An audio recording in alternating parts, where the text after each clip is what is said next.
हमने भी दो भेद पढ़े विशेषण के, गुणवाचक विशेषण और संख्यावाचक विशेषण। आज हम पढ़ेंगे परिमाणवाचक विशेषण और सार्वनामिक विशेषण।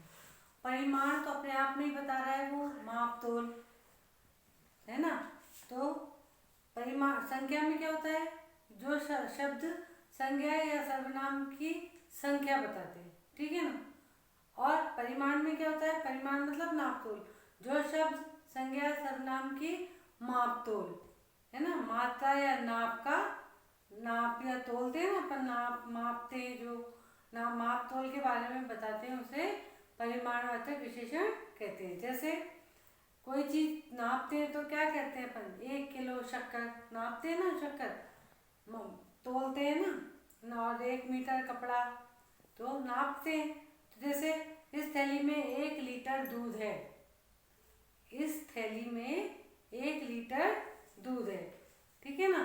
तो परिमाणवाचक इसमें भी दो होते हैं, निश्चित और अनिश्चित, लेकिन आपके में केवल परिमाणवाचक दे रखा है, तो हम केवल आज दोनों इसी में पढ़ेंगे, निश्चित भी और अनिश्चित भी। तो जैसे मैंने उदाहरण दिया था, इस थैली में 2 किलो दूध है, सॉरी इस थैली में 2 लीटर दूध है, क्योंकि कोई भी लिक्विड चीज लीटर में मापते हैं, ठीक है ना। तो लीटर क्या अपन मापते हैं ना, उसे लीटर वाले तो उससे माप तोलते हैं ना, देखते हैं ना कितना आया कितना नहीं आया। अब वैसे अब इस टोकरी में 5 किलो आम है, तो 5 किलो आम क्या करा अपन ने, तोला, ठीक है ना।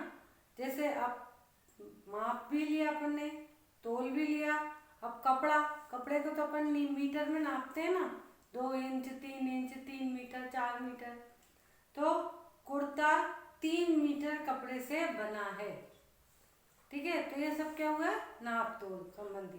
तो इसमें समझने वाली सिर्फ इतनी बात है, संख्या में संज्ञा सर्वनाम की संख्या के बारे में बताते हैं, वो संख्यावाचक विशेषण होते हैं।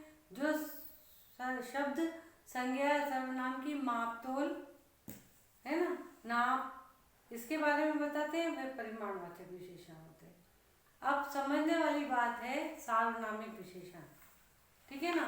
अब ये कह रहा है चौथा वाला सार्वनामिक विशेषण, इसलिए मैंने परिमाणवाचक विशेषण की डेफिनेशन यानी परिभाषा आपको केवल बोलकर समझा दी है, उदाहरण भी बोलकर समझा दी, लेकिन सार्वनामिक को मैंने पूरा लिखा है। क्योंकि इसको समझना बहुत जरूरी है। यहाँ कंफ्यूज हो जाते हैं बच्चे कि सर्वनाम और सार्वनामिक विशेषण में क्या अंतर है।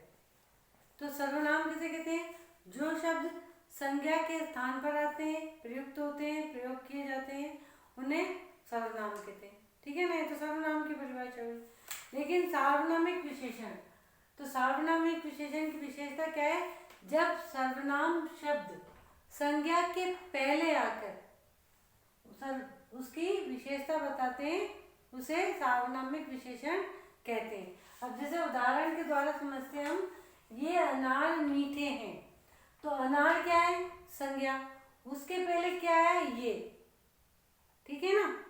तो ये निश्चित सार्वनामिक विशेषण, निश्चित है कि ये अनार मीठे हैं, लेकिन अनार के पहले क्या है, ये, तो अनार संज्ञा है और ये क्या है, सर्वनाम है, ठीक है ना।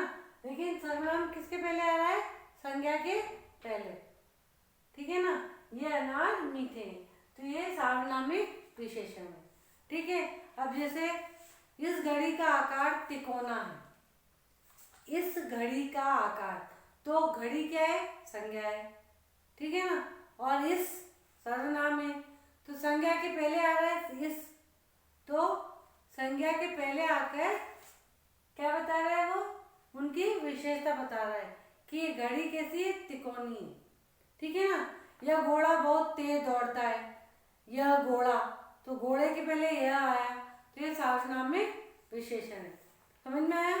तो इसी से आपको पता चलता है सार्वनामिक विशेषण भी कहते हैं इसको, और इसको संकेतवाचक विशेषण भी कहते हैं। जैसे ये इशारा किया ना मैंने, ये अनार, ये घड़ी, वह घोड़ा, तो क्या हुआ, ये इशारा करके संकेत करके बताया मैंने, ये बोतल, ठीक है ना, ये किताब, तो ये सब किसके पहले आया? संज्ञा के पहले। सर्वनाम किसके पहले आया? ये, वह, यह, ये किसके पहले आया? संज्ञा के पहले। घोड़ा के पहले आया ना, यह वह घोड़ा, ये घड़ी, तो घड़ी के पहले। तो ये सब क्या है? सार्वनामिक विशेषण।